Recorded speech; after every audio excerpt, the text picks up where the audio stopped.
Today is very exciting because we're going to a release event for the very first time.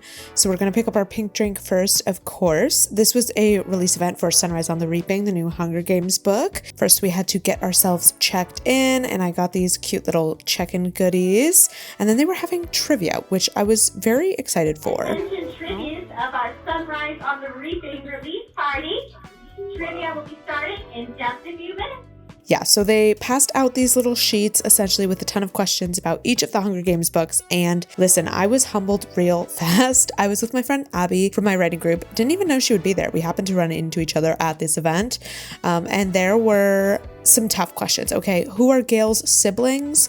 That was crazy. I haven't read these books in probably a good decade. And even though I recently watched the movies, I did in fact struggle. Here's Abby showing off our answers. Disastrous. Actually so bad. Like a photo of her dad. Bro. And here's me showing off our answers and the questionable things that we wrote down on this piece of paper. Then I went to buy a book. I was picking up Done and Dusted, which is actually my next book club book with my friends Amina and Celine. So I had to pick up a copy of that. Super cute cover. It is now on display on my bookcase, of course. And then it was time to wait in line. We had to wait till 9 p.m. because that is when the book was releasing on the East Coast, midnight on the East Coast, 9 p.m. on the West Coast. And finally acquired my copy of Sunrise on the Reaping. Super exciting. And it was in fact hailing. So that is what you see falling in front of the camera is literal hail. Yes. It's crazy getting winter weather again. That's that. I hope you enjoyed coming along with me. And yeah, here's me showing off the book in all of its glory. And let's get into the rest of the vlog. Okay. Bye. Okay.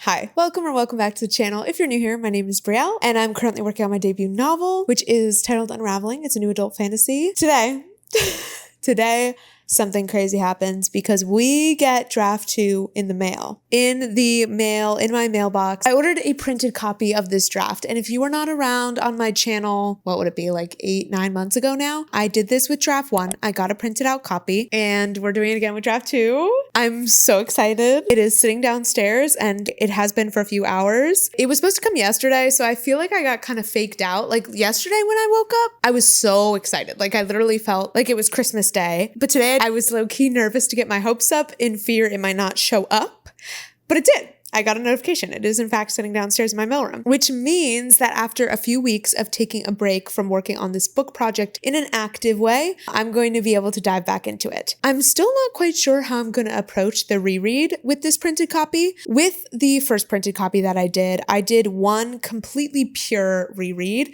where I didn't make any marks. I just read it first like it was a book. Like I did a purely overarching read and I did like that. So it's definitely something I'm considering doing again. But on the other hand, I feel like when I beta read for other people, there's a value to your initial reactions the first time reading through it. You know what I mean? And so if I do a full reread and then go through and leave notes, there's things that maybe I would have picked up on or written down in the first pass that I won't so much be bothered by in the second pass because I've already read the whole thing. If that makes any sense, like certain things that maybe don't make sense in the moment, say in chapter 8, but that ultimately get explained in chapter 20. If I've already read chapter 20 recently, I might not note that it needs to be explained in chapter 8, even if it does. So I think I'll probably end up making notes during the first reread. I still also haven't decided if I'm going to annotate within the draft itself or have separate notes on a separate sheet of paper. With the first draft, I did do annotations in the book itself, but I do think going to draft 3, I want a revision checklist. So writing things immediately down in a notebook or on a sheet of paper might make sense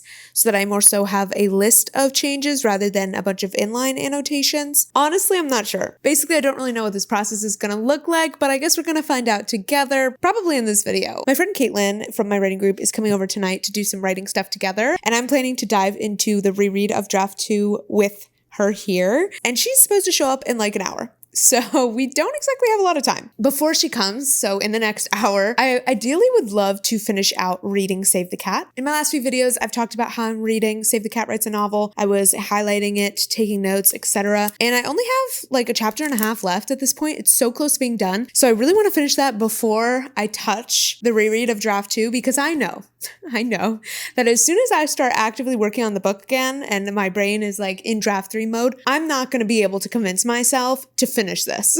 Like I need to finish it beforehand. And then that way also when I start the reread, it will feel like a little bit of a reward for finishing reading this craft book. Hopefully it'll only take me like 15 minutes. And then I'm going to go grab the draft from downstairs and we will open it together.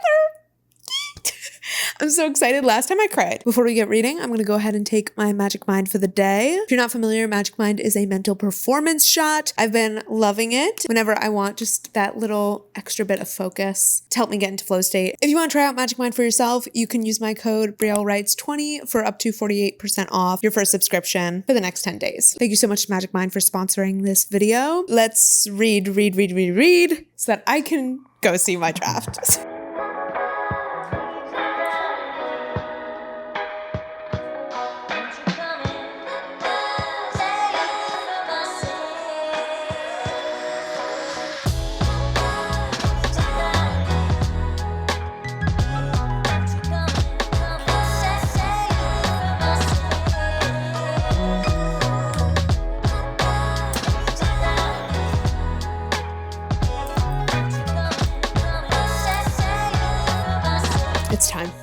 It's time. Here she is. I'm gonna cover my address, but there she is. I'm excited. I'm feeling all the things right now.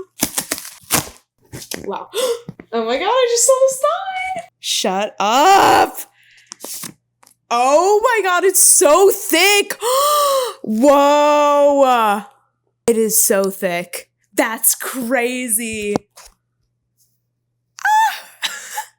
I'm so excited. Also, the texture. I don't know if it's because of the different colors, but the texture feels completely different and honestly way nicer than the first draft copy. Oh my God. I'm going to clip this on so that I can properly look at it. Hopefully you can still hear me okay. If you're wondering what's going on with this new fancy cover that you're seeing, my friend Mick designed this cover for me. I wanted a fresh cover for the second draft, and I think my friend Mick has an amazing eye for design, so I hired her to create this for me. It is so cool. It is like a silhouette of a girl with mountains in the background, and you can see little figures. It's supposed to represent them on their journey. And I think she did such a cool job. And then on the back, there is this pink ribbon and the little quote. This is what the interior looks like. I'll just show you a chapter. I tried out a different font with this copy. I do think I prefer it. I'm so excited to read this. It feels like so much more of a real book because it's just like not underwritten to death and not like really choppy and painful. So I'm really excited to read this version. I don't know why the margin at the bottom is so small. Oh, without even realizing it, I put the page numbers at the bottom instead of at the top like they are in the original. The page number is like right next to the bottom, which I don't love. I can just like, even from skimming, I'm like, this is going to be so much more of an enjoyable reading experience than with draft 1. The book just feels so insanely good. I'm just like ecstatic. This is the most beautiful thing I've ever seen. I love the cover and I love that it's white. It's just so crisp and fresh, and like compared to the dark blue of draft 1, night and day. Like this is so fun and fresh, literally. Look at how thick it is. I can't get over it. Tomorrow we will do a full draft 1 versus draft 2 comparison in terms of like stats, page count, word count. Maybe I'll even calculate like how many fresh scenes and chapters were added. Yeah, I can't wait to dive into this. I'm so proud of her. I really hope that with this reading experience, I'm not being as constantly distracted by problems and I can actually enjoy the story. But I would be so thrilled if this ended up being like the final-ish size of the book. Like I really like the dimensions that we have going on here. I did shorten the height a little bit for this copy, and I think that this is perfect. For comparison, here's A Court of Thorns and Roses. Here's Unraveling. Same dimensions in terms of height and width. ACOTAR is a little thicker. Also, wow, the pages of ACOTAR are so much more yellow. Thank you again, Mick. You're the best. I'll have her channel linked down below. I really like how I formatted this copy. I have a feeling this font is going to be what I go for. The font size and spacing, everything looks good to me.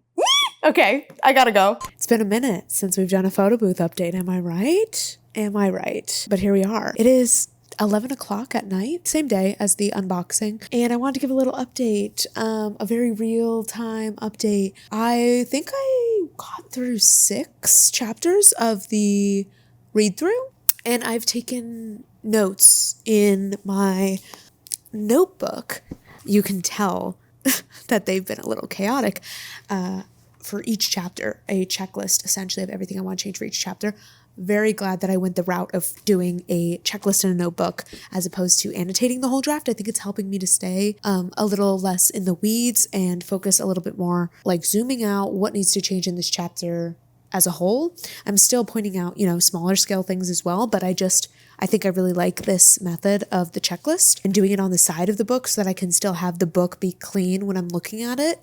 And yeah, I'm having the time of my life. I remember when I was doing the reread of draft 1, I would get really tired very quickly. Like after doing 1 chapter or 2 chapters, I felt like tapped out for the day. And I don't know if it speaks to the fact that my stamina as a writer has just improved tenfold, or if it speaks to the fact that this draft is just easier and much more enjoyable to read. But I feel like I could go forever. Like I feel like I can truly get through this reread and my full taking of notes on the entire book in like a week. And I'm fairly certain that annotating draft 1 took like months. I don't know. I think there's so many reasons for that. I think the readability and my improvement, strengthening as a writer, the fact that I do have more tenacity and capacity to go for longer as a writer now, totally a factor. I honestly have just been on cloud 9 all night. Like I feel like I have the most chaotic, excited energy. I feel like a mad scientist. Honestly, truly, as I was like coming up with crazy ideas and just like working through this book, like I feel like a mad scientist in the best way possible. I feel like sometimes I hear writers describe like going into the cave, and they go into the cave and they like don't come out for weeks and no one hears from them and they forget to eat. And I feel like that is what I want to be in right now. Like I want to go all in. I could work on this for so many hours, truly. Also, I'm sorry if you're hearing crazy noise from the street. I'm going to close the window now. I didn't even realize it was open. I'm forcing myself to go to bed because I'm starting to feel a little nauseous, and I know I'll probably feel better if I just wake up tomorrow. So even though I want nothing more than to burn the midnight oil and keep working on this till 3 a.m., I'm going to try to have some self-control. And also, if I cut myself off when I'm still wishing I could do more, it will make me want to keep working on it tomorrow. I wish that I could truly, truly commit to the cave right now and like work on nothing else for the next like 3 weeks and like finish draft 3 in like speed mode. But I know that realistically, unfortunately, I cannot neglect all my other responsibilities in exchange for working on this draft, even though that sounds very fun. Anyway, this is just an update to say it's going extremely well. I'm having the time of my life rereading so far. And I'm not going to lie, guys, I'm feeling pretty freaking confident right now. There have been quite a lot of changes I know I want to make, but I've been reading scenes and being like, I love this. Also, I'm realizing you could see my cursor stuck on my face that whole time. Sorry. Yeah, I've been reading scenes and being like, I freaking love this actually. And this is a nice moment for me because I don't frequently feel this level of like, oh, I think I snapped. And when I was rereading this, I was just like, I love this. Like, I love this. And that's crazy. The flow in these scenes, the way that they flow 20 million and 1,000% times better than they flowed in draft 1. It is night and day. And I literally cannot emphasize it enough. Like I could literally scream from the rooftops about how dramatic of a change I personally see in these scenes. Even though the content of a lot of the scenes is not like 100% changing by any means. The execution, the within the chapter flow, the chapter to chapter flow, completely unrecognizable in my opinion. And maybe I'm just like remembering draft 1 as like worse than it was. Maybe I'm viewing it more negatively in hindsight. I don't know. I'm basically jumping for joy. And if you don't hear from me in 3 weeks, it's because I said, forget everything else. I'll only be working on this book. And I'm excited to talk tomorrow when I have more brain cells and not a headache, and tell you guys a little bit more about the draft 1 versus draft 2 comparison, because I think that'll be really fun to dive into some nitty gritty stats. And yeah, okay, I'm going to sign off now and go to sleep. Bye. She's a little delirious. On this day, I went to pick up some pottery from a little pottery painting studio. While my mom was visiting a couple weeks ago, we did this little pottery painting activity together, which was so fun. If you guys saw my last vlog, I talked about how trying to refill my creative well, use different parts of my creative brain is a priority for me right now. So this was a great way to do that. Here's the reveal of our pieces. I made this little cue ball dish that says 24 because my birthday is June 24th. I think it turned out so cute. It's on my coffee table now. Then my mom made this little flower dish, which I've been using as a jewelry holder in my bathroom, which I think is just super cute. Definitely going to be doing more of this pottery painting in the future. Then me and my boyfriend went to check out this extremely popular bagel place. We literally waited in line like 20 minutes for these bagels and they did not disappoint. Absolutely delicious. I ate it so fast that I only got this tiny corner of it. And then we went to Starbucks Reserve, which is one of our favorite spots to go to work. It's basically a fancy schmancy Starbucks. And I got this matcha lavender milkshake. Oh my God, it was the best thing ever. It was one of their seasonal items and I was absolutely obsessed. And I was working on some client work stuff, I believe, during this little productive session. I'm working on a really fun little fantasy project right now with a lovely client. So yeah.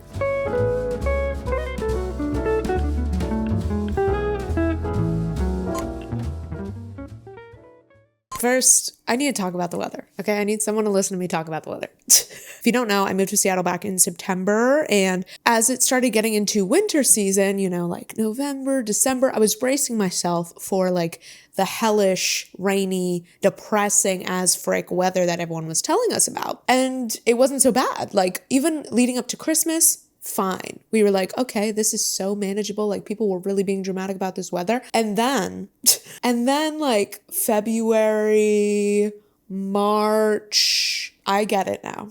It is depressing. It is very depressing. I still stand by my statement that like weather in other parts of the country is 20 times worse. Like this, nothing compared to the East Coast. I can for sure do this. It's not as cold. It's not as horrible. You can still go outside. I feel like on the East Coast during the winter, like you just didn't go outside, or at least I, growing up, did not go outside unless it was like a snow day, right? Yeah, I don't know. Missing LA right now. I'm not gonna lie to you. Not that LA was like sunny all winter, but there would be reprieves. Like you would have a gloomy period of time and then there would be like a warm day. And that is clearly like not really the vibes here.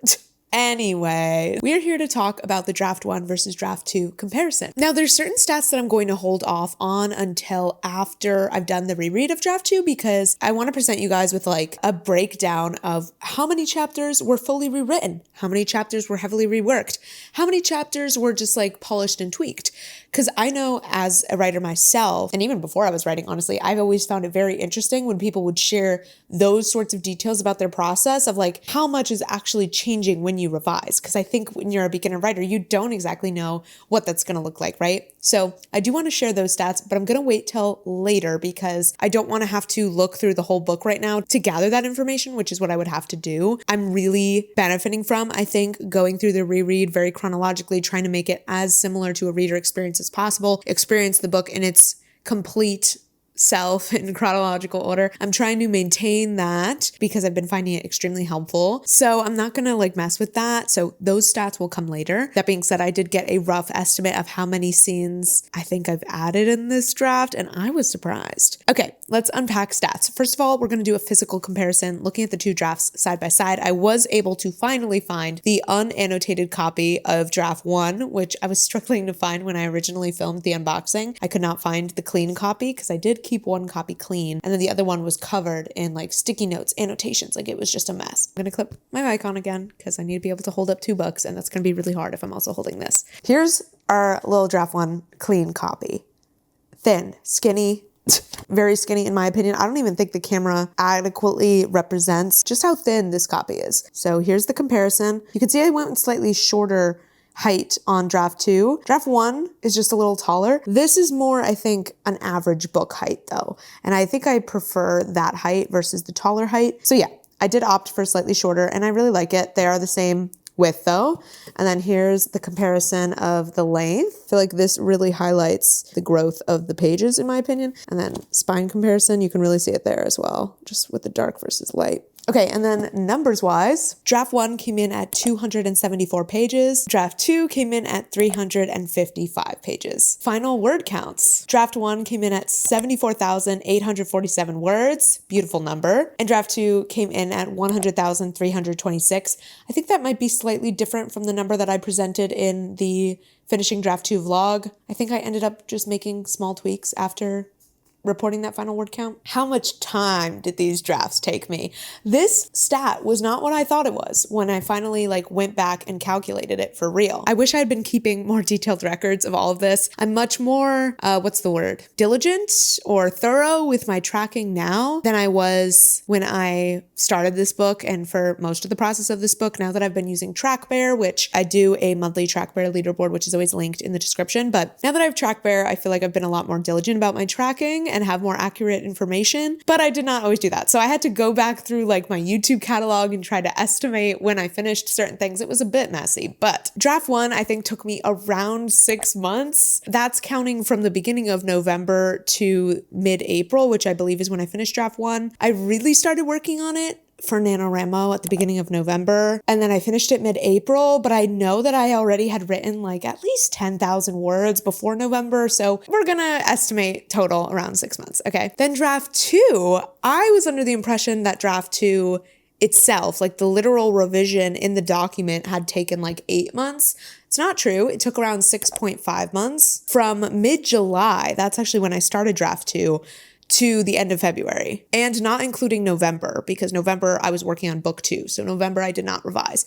So with all that taken into account, it was about 6.5 months actually working on draft 2, which was a lot shorter than I thought. I really thought draft 2 had taken way longer than draft 1, and it did take longer, but not by as much of a landslide as I was picturing. That being said, if we are including the pre-draft 2 prep, which I would argue is still part of draft 2, aka the world building, plotting, research, annotating that I did all before jumping into draft 2 to prepare me for that round of revision. If we're including all of that, it was more like 9.5 months because I spent about 3 months on that pre-revision prep, which now seems wild. I really hope that the prep for draft 3 doesn't take that long, but to be fair, I was quite literally doing a lot of world building and stuff, so no wonder it kind of took some time. And I think it doesn't come as a ton of surprise to me that draft 2 took longer than draft 1. I don't think I could have foreseen that, but in hindsight, it makes a lot of sense. I think it's largely because I pantsed draft 1. I had a semblance of direction and maybe some core beats figured out, but I pantsed a lot. I didn't know a ton about the world or the system or even the nitty-gritty of the characters when I wrote the first draft, and so it makes a lot of sense to me that I would have to do a ton of work in revision, because not only was I fixing a ton of incorrect details and information from first draft, I was also fixing the fact that I had underwritten draft 1, and I was also adding 25K words. So no duh, it took longer. I no longer feel weird about that. I honestly am not sure whether or not that will be the case for me going forward. I am planning to do more plotting and prep and brainstorming pre-drafting in the future. So maybe that will impact what my process looks like in the future. Another fun stat, that means the total time that I've spent working on this project so far is 15.5 months, aka a year and 3.5 months. It's crazy that I am substantially past working on this project for over a year. I'm hoping by the time I hit the 2-year mark that it will be almost done, because I would ideally in the future like to move through 1 book a year. Obviously, that's not entirely realistic for a very first book, but that is the cadence and the pace that I would like to carry going forward in my self-publishing career and my writing career in general. And now the stat that threw me for a freaking loop, how many scenes have been added in draft 2? This was a quick estimate. I literally just did a little bit of a skim of the first half of the book to try and estimate this, because my perception is that I didn't add a bunch of, oh my God, my voice. My perception is that I didn't add a ton of completely new scenes in the second half, but that might prove incorrect when I do the reread. So I will give you guys an updated version of this stat in a few weeks, but my estimation is that I added 10 plus new scenes in draft 2, aka a scene that was just completely not there before, which is wild. And a vast majority of those scenes are in the setup portion of this book. I feel like sometimes things can blur together and I can be like, oh wait, was that in the original? But when I was like paging through, I was like, no, I don't think this was in the original. I don't think this was in the original. Like, I think a problem of mine that I'm going to have to watch out for going forward is that I really skimp on the setup. And I think it comes from the screenwriting part of my brain, and specifically the short film part of my brain. It was very much like, you got to get us into the action. Like, there's no time for setup. We don't have time to establish the status quo, like none of that. And so going from writing short films to writing a novel, I've noticed that I have an instinct and a automatic crutch of starting way too late in the narrative, which is, I think, unusual. Most people tend to start too early and then have to figure out, oh no, we only need to enter here. Like, I included too much exposition. I've had the exact opposite issue. And so that has resulted in me adding a ton of scenes to the beginning of this book because I want to just like hit the save the cat beats. I want to hit the setup portion right.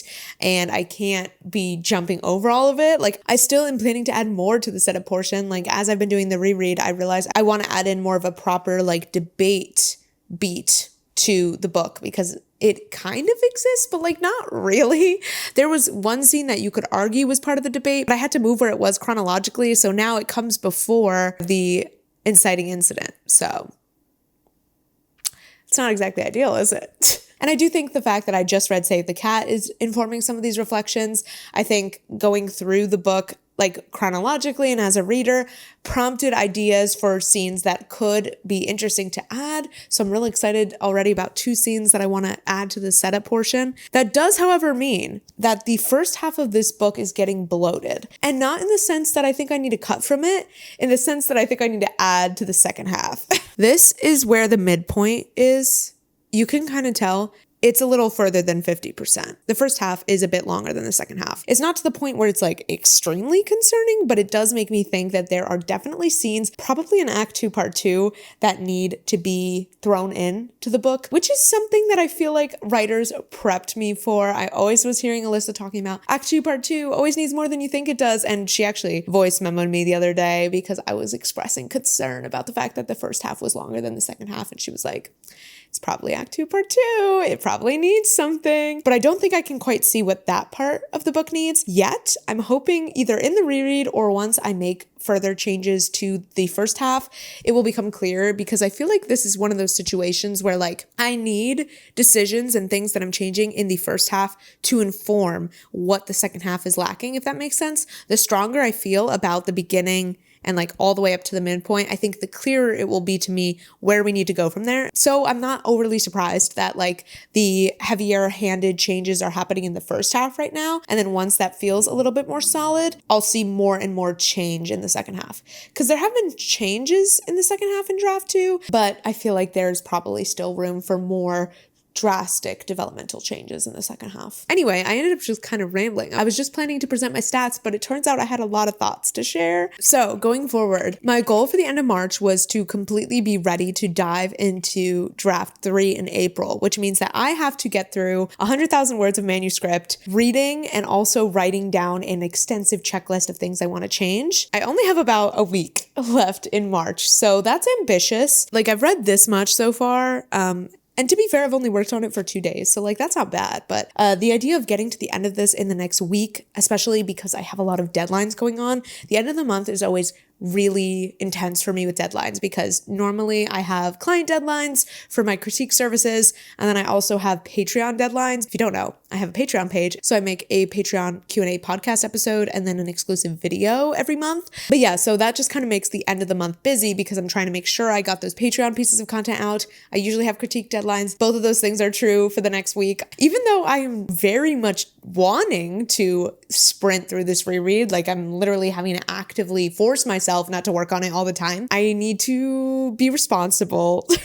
And so I don't know how feasible it is for me to finish this reread by the end of the month. That being said, I don't want this to be a case where my deadlines start slipping through my fingers. So I'm going to be pretty adamant that even if this week I don't finish this, I would like to finish this next week. Like, maximum, I want to go a week past my self-imposed deadline. I've been taking my self-imposed deadlines really seriously so far this year, and I'm glad that I am, because I think there's something to the momentum that you build when you're consistently meeting your deadlines and goals. And so even though my timeline for this book is somewhat arbitrary, I'm trying to be really diligent about if at all possible, meeting the deadlines I've set out for myself. So now we enter into proper preparation for draft 3. My goal was to have draft 3 done by the end of May. It was ambitious, and I knew it was ambitious, but I'm going to do my damn best. I really am. If I need to push it to end of June, I would be okay with that, but I would ideally like this book to be getting to beta readers this summer for sure. So I'm going to do my best to not make draft 3 the longest, most extensive draft in the world. Thanks for unboxing draft 2 with me. I'm so excited. If you want to see more of me working on the reread, I'll probably be working on it, talking about it more in my Patreon vlog for this month. So feel free to check that out. If you want to try out Magic Mind, link for that will be down below, and I'll see you in the next one.